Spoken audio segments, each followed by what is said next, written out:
Good morning, students. Hope you are fine and doing well.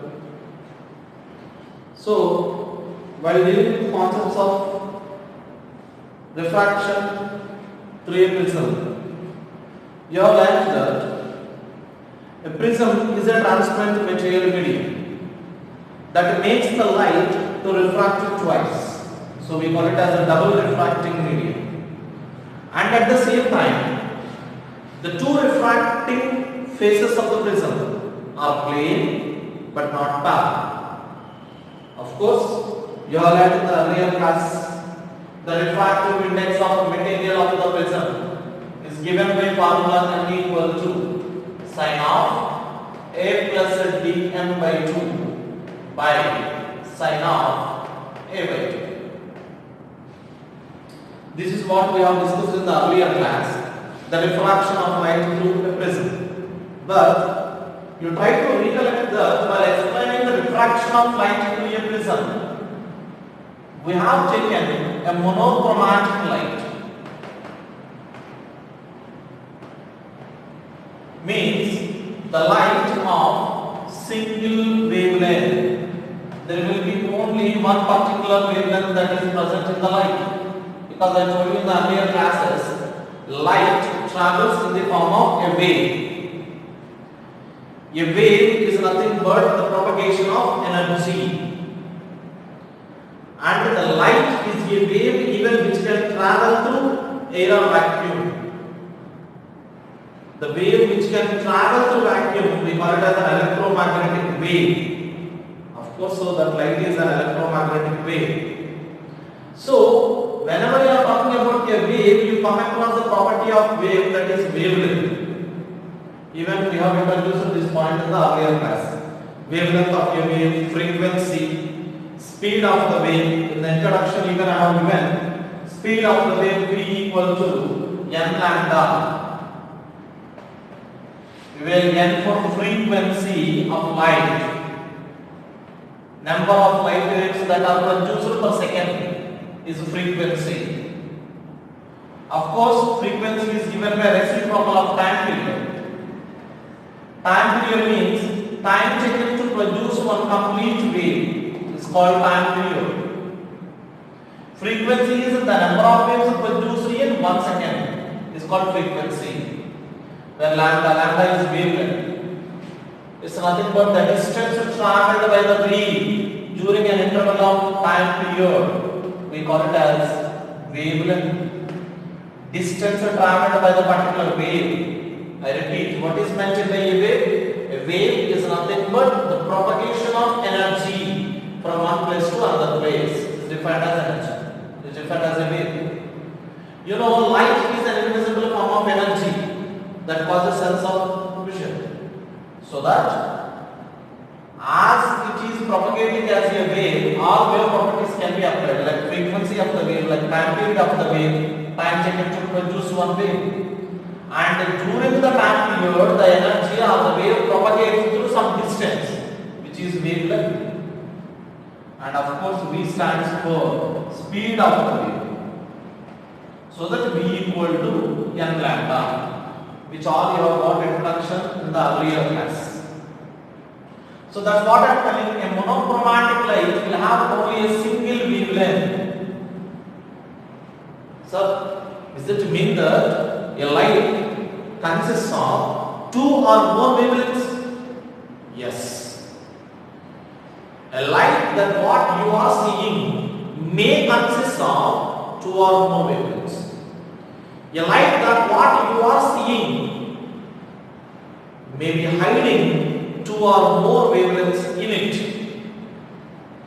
So can I find it, can I observe it with my naked eye? No, not possible. When a light consists of, when a light is going to hide two or more wavelengths in it, which you can't be able to identify with your naked eye on seeing the light. There is a process, you wait, you will come to know. Just for example, I am telling you, we are going to see the street lights. Some of the street lights will be white in color, some of the street lights will be yellow in color. Of course, that all depends on the gas that we are going to fill within that bulb. Just for example, you take yellow color lamps, which are filled with mercury vapors. Mercury vapors. Inside the bulb, there will be mercury vapors. When you provide electrical energy, those mercury vapors, those atoms of mercury vapor will absorb that electrical energy. They go for excited state, higher energy level, or getting energy. But whenever they got high energy, they can't be stable. If we have 10,000 rupees in our pocket, can we sit quite? Instability. So similarly, when the atoms are going to get higher energy levels, they are becoming unstable. They are not stable. So they want to get the stability. So to get the stability, they will re-emit the absorbed energy and they will come back to the original state to get the stability. That release of energy nothing but we are getting the light from the lamp. So when the gaseous atoms of mercury vapor goes to excited state of taking electrical energy and then coming back, during the process they are coming back, they release the absorbed energy in the form of light radiation. Of course, we are finding it as yellow in color, which has two wavelengths hidden in it. Two wavelengths. We can't see that two wavelengths that are present with our naked eye, we can't identify that. We find out okay, that is yellow color light. You may think that, sir, there is only yellow color light that I am seeing with the lamp. So unique color, unique wavelength. Don't say sorry. Frequency of light is responsible for color, not the wavelength. Frequency of light is responsible for color. You are seeing yellow color. So nothing but it's a frequency is making us to find that color. Frequency. But there can be two or more wavelengths hidden in it. So remember that wavelength is not responsible for the color. Frequency is responsible for the color. Of course, different colors of light can have different wavelengths because of different frequencies. Lambda is equal to V by N. You can see here. Speed of the wave V equal to N into lambda. Then lambda is equal to V by N. I told you frequency of the wave is responsible for its color. When you are talking about different colors of light, they can have different frequencies, so that different wavelengths, because any color can propagate with speed 3 into 10 power 8 meter per second in air.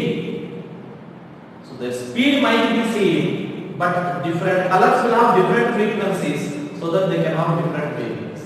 So what you need to understand here, the basic point, different colors of light can have different wavelengths.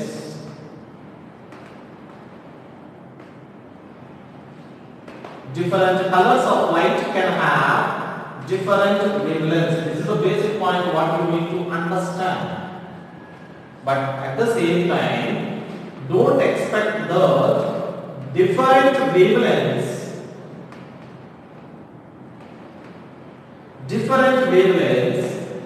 will execute different colors.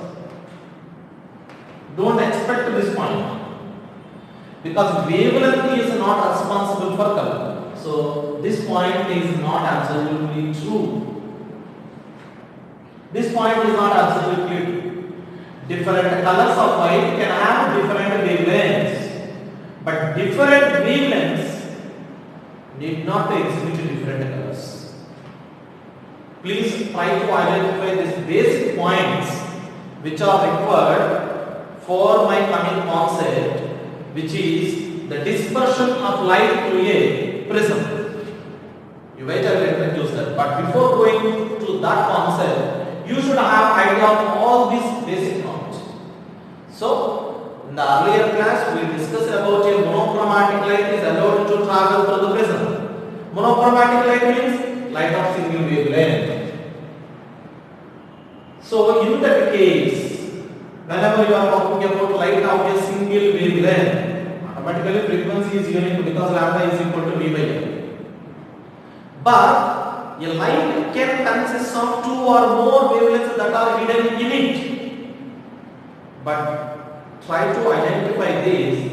As I am saying, a light consists of two or more wavelengths hidden in it. Don't expect that you can see different colors.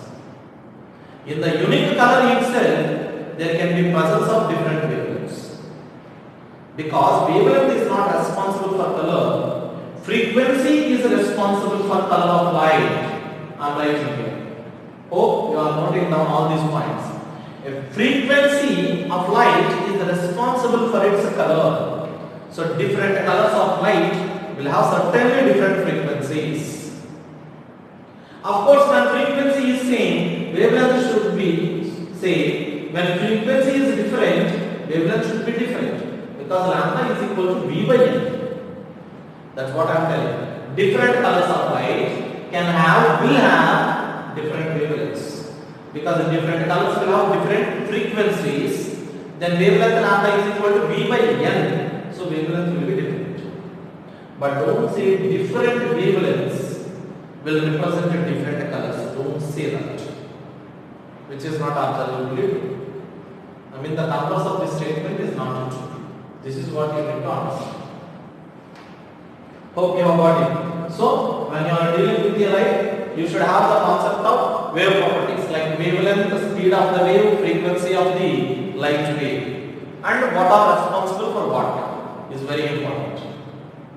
So, ultimately, the point what you need to understand is different colors of light will have different wavelengths. This is an important point which we need to consider. Sir, why you are discussing all these points here?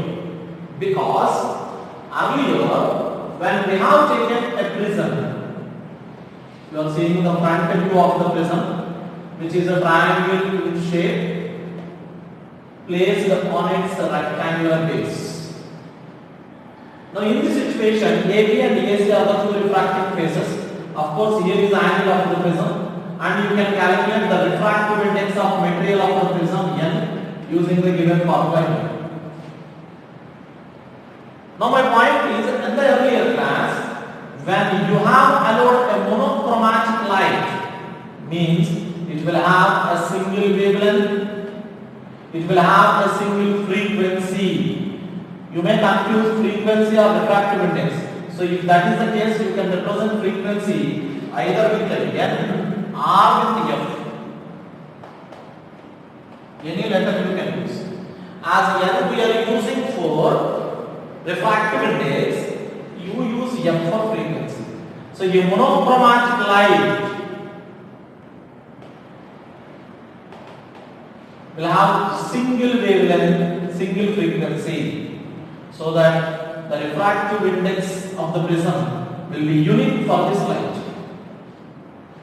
But when you have taken a prism and you are going to allow the white light to travel through the prism, you are going to allow the white light to travel through the prism. The white light consists of different wavelengths that are present in it. Some lambda 1, lambda 2, lambda 3 and so on.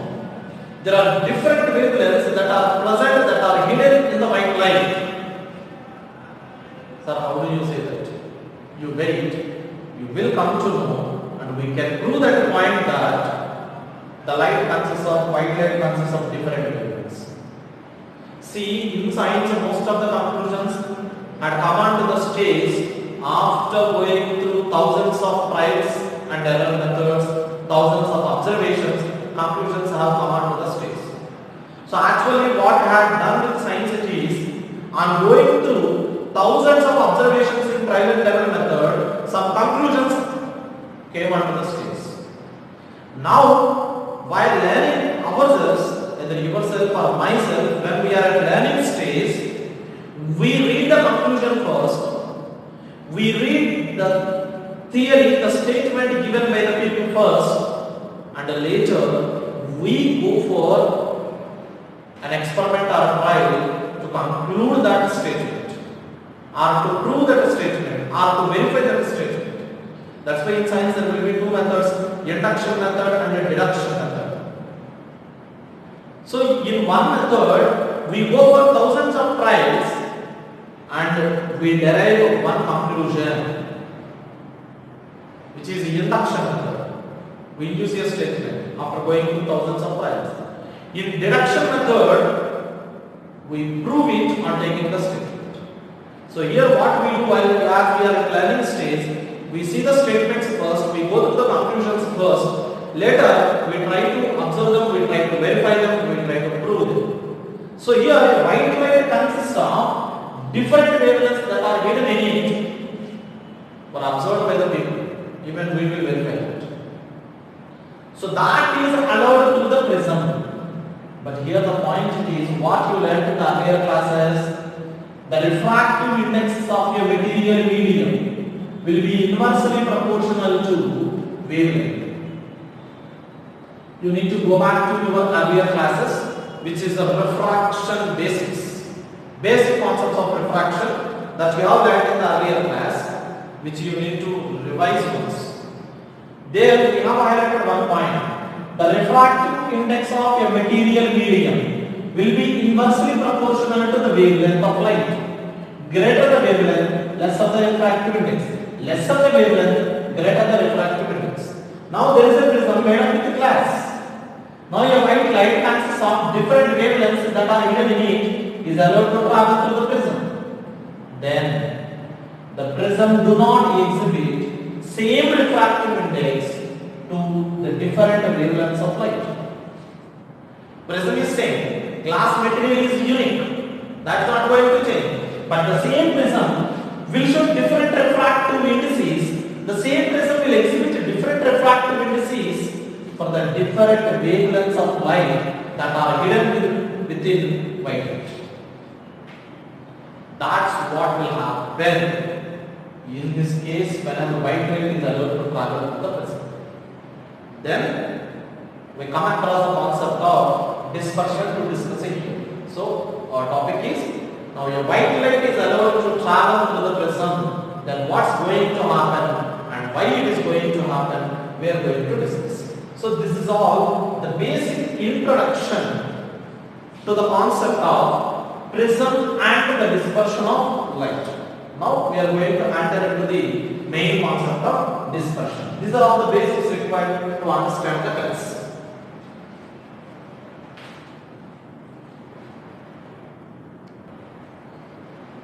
Now look at the code.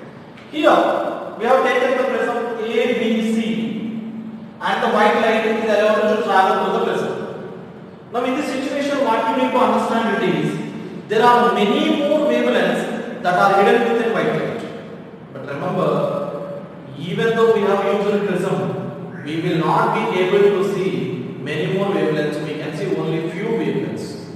Because I think you have learned even in the earlier classes of chemistry or physics, the very few wavelengths that are visible to us will not be able to see. We can't have the sense of vision towards all the wavelengths of light that are existing in and around us. We can see the particular range of wavelengths and we can have the sense of vision towards the light of a particular range of wavelength. We call it as visible radiation. Visible range. There will be a visible range. For your convenience, I am telling it is all about 0.4 micrometers to 0.7 micrometers. This is the range of the wavelength that is visible to us. Micrometer, micro, this symbol stands for micro. Micrometer means 10 power minus 6 meters. Hope you have idea of this. While micrometer means 10 power minus 6 meters. So the range of the wavelength of light that is visible to us to have sense of vision is 0.4 micrometers to 0.7 micrometers. If any light has wavelength more than 0.7 micrometer, it will not be visible to us. This is all the visible range of the wavelength that we can have sense of vision. Now the white light is allowed to travel through the prism. I told you there are many more hidden wavelengths that are present in it, but I am talking about only the wavelengths that are in our visible range, that are from 0.4 micrometers to 0.7 micrometers. Of course, what colors that are falling within the range of these wavelengths for visible range it is, usually it was familiar as VCR. V for violet, I for indigo, B for blue, G for green, Y for yellow, O for orange, R for red. So hopefully you can understand ultimately the initial wavelength of violet it is 0.4 micrometers and that of red it is 0.7 micrometers. So that the wavelength of violet light is a minimum and the wavelength of red color is a maximum. This is what we need to understand. So the wavelengths that are present in our visible range are given to different colors which were familiar as VCR with the 7 colors. Now the point what you need to understand it is the wavelength is going to increase from violet to red. In our visible range, the color that has the least wavelength is violet. The color that has the maximum wavelength is red in our visible range. I am not talking about whatever the wavelengths of light that are existing in net around us. I am talking about only the wavelengths that are in the visible range. The least wavelength is for violet and the maximum wavelength is for red. What you have learned in the earlier point, the refractive index of your material medium will be inversely proportional to the wavelength of light. You know the wavelength of light for violet is a minimum and that is for red is maximum. So I can write like this. Lambda V is less, lambda R is more.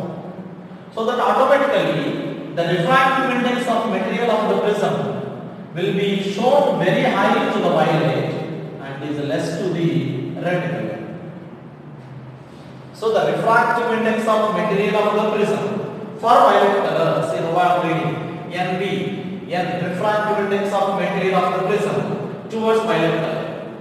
Refractive index of material of the prism towards red color. Or simply people used to read it as refractive index of violet color, refractive index of red color. Actually, it's not refractive index of the particular color. It's a refractive index of the material of the prism shown towards violet color. This is shown towards red color. So, ultimately the conclusion is when white light is allowed to enter into the prism, here the prism shows highest refractive index for violet color and least refractive index for red color. So obviously what will happen? Greater the refractive index, greater the deviation. Lesser the refractive index, lesser the deviation. You have learned in the earlier class the concept of refractive index of your material medium. Will explain the ability of the material medium to deviate the light ray from its actual path. Greater the refractive index, greater the deviation will be brought. Which is what we learned in the earlier class here. So the deviation occurs with violet color is more and the deviation occurs with the red color is less. Hope you are understanding point to point how the order comes here. An interesting mathematics that involves to explain the theoretical analysis. Now the white light, I told you, in our visible range, white light has 7 different wavelengths which are VCR. In that the greater deviation occurs with violet color. See, this is actual path of the light in the absence of the prism. Light goes along straight path, rectilinear propagation. But the violet goes to deviate from its original path to the maximum extent due to refraction at air glass interface, because violet is entering from air to glass. Then this is how.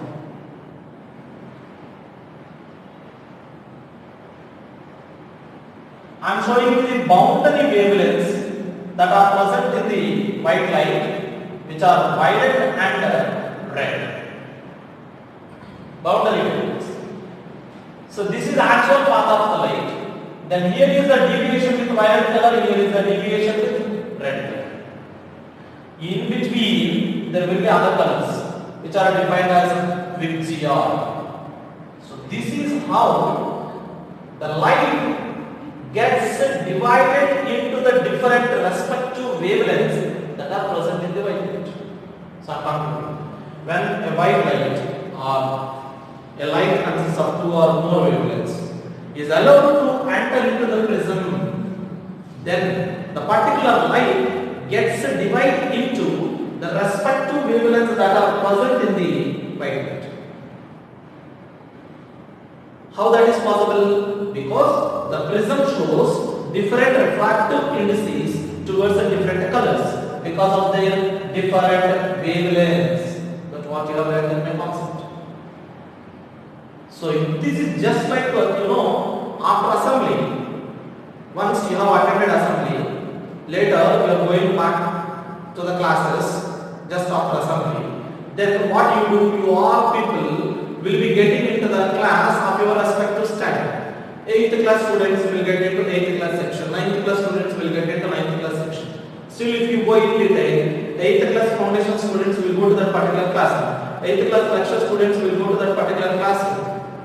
9th class academic students will go to particular class. 9th class CBSE students will go to that particular class.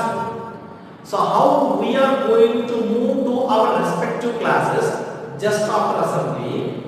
In the same way, when white light is allowed to enter into the prism, just on entering into the prism, it gets divided into the respective wavelengths that are present in it.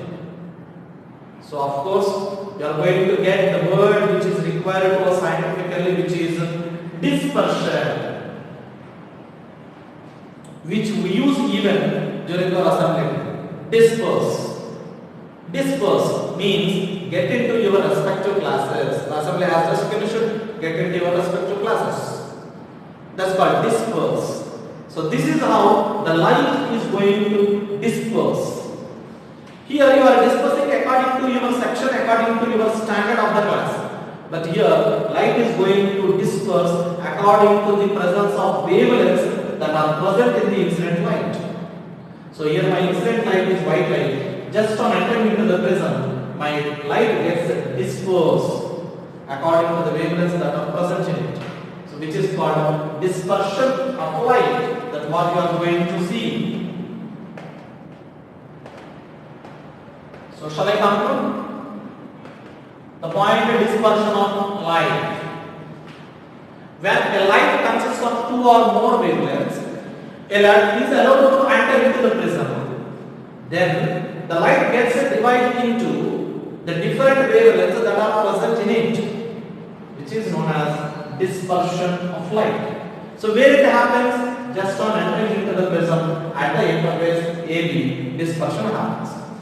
Fine, good. So the light gets dispersed on entering into the prism. Now there are colors from violet to red that are gets dispersed already.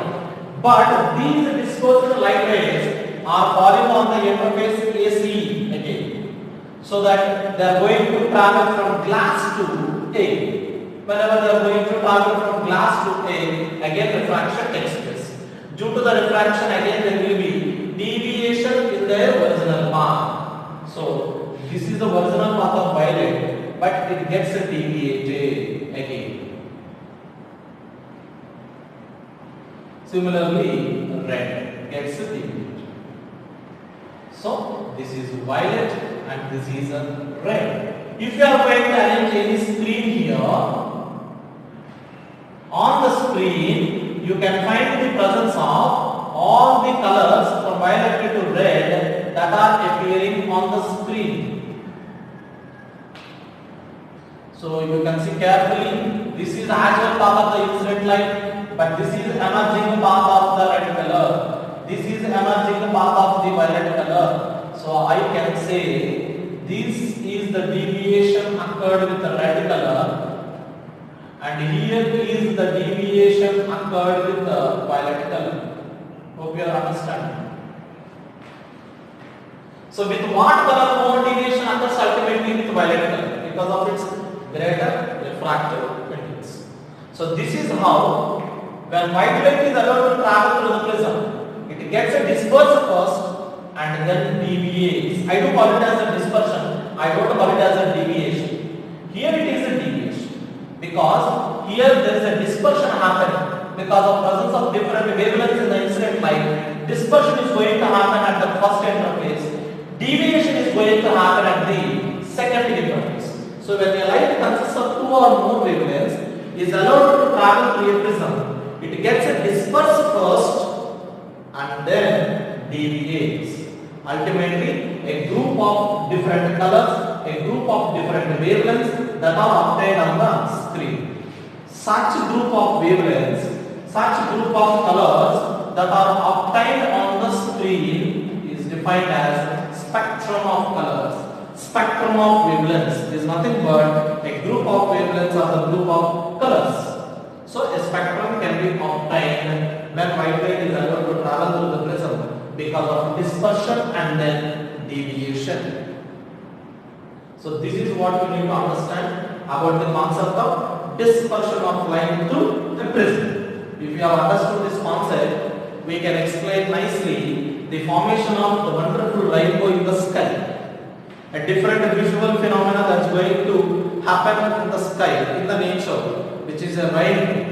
The rainbow formation in the nature can be explained easily and comfortably once you are familiar with the concept of dispersion of light. So that is very important. So hope you have understood the concept of dispersion of light through a prism. So here roughly I am going to draw the figure once again for your convenience. Here there is a prism A, B, C. Hope you can learn how to draw the diagrammatic representation. A white light is allowed to travel through the prism. Just roughly I am drawing for your convenience the same figure. So it gets dispersed at this place from its actual path. This is actual path. In that, violet goes for more deviation, red light goes for less deviation during the dispersion, and then deviates. This is the screen. This is red and this is violet. So hope you can understand even how to draw the same figure I will draw them. But what you need to understand here is one more conclusion. When the light is allowed to travel through a prism, it gets deviated towards the base of the prism always. See, this is actual path, this is the emerging path. How do the light gets deviated? Travel through a prism. It gets deviated towards the base of the prism. That's the reason why there is a point people taken this point as an advantage and has given one more conclusion here. See, this is one prism A, B, C.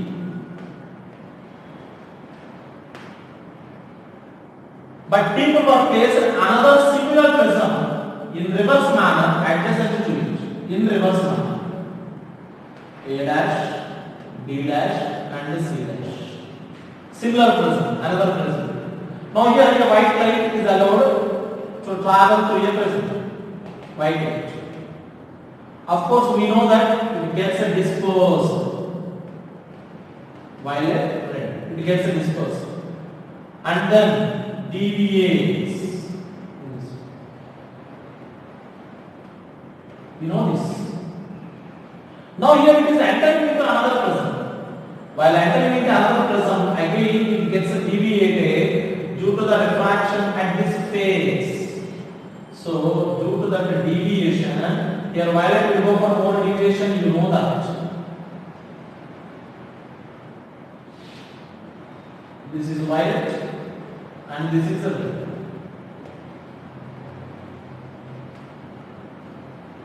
Because of refraction at the interface A dash B dash, again these incident light rays gets deviated. But on deviating again they are going to meet here and finally will come out as again white light. They combine all these wavelengths. So how this is possible? Because these two are the similar prisms. That's the first point. Second point is whatever the deviation brought by the first prism towards its base, the same amount of deviation brought by the second prism towards its base. Here is its base. Because the second prism is placed in reverse manner and moreover the second prism is similar or identical to the first prism. So whatever the deviation brought by the first prism towards its base is also brought by the second prism towards its base. So whatever the deviation brought in one direction by the first one is same as the deviation brought by the second one but in opposite direction. Means ultimately the deviation has been nullified. So all these wavelengths are again going to join and will emerge as white. This is how, using a combination of two prisms, there is a possibility to avoid dispersion of light. You see, your incident light is white light, your emerging light is white light. So there is no dispersion. Of course, the actual path of the white light and the emerging path of the white light will not be same, will not be parallel. There will be some deviation, but there is no dispersion. So we are talking about the concept of avoiding dispersion of light. Yes, it is possible. But it is not possible with one prism. It is possible with the two prisms. It is possible with the two prisms. Actually, there is, in combinative track, there is a little more mathematics that is involved with this concept. Of course, up to the examination syllabus, this is enough. So when we are going to arrange the two prisms in an opposite manner and allowing the white light to travel to both of them, then the emerging light will not have any dispersion. Whatever the incident white light will emerge out as white light only. These concepts works based on one particular point, that a prism makes the light, the incident light, to deviate towards its base. That's one more conclusion, interesting point. So this is all about dispersion of light when it is allowed through a prism. This is a concept. So using this concept, now we will try to explain the concept of rainbow in the nature. Using what concept? Using the concept of dispersion of light. So is there a prism in A? Is there a prism in A that is located by the God? No. Then how the dispersion happens? You wait. What is going to act to disperse the light in the nature? We are going to let you just wait. So just go through it first. The dispersion of light through a prism and the remaining concepts.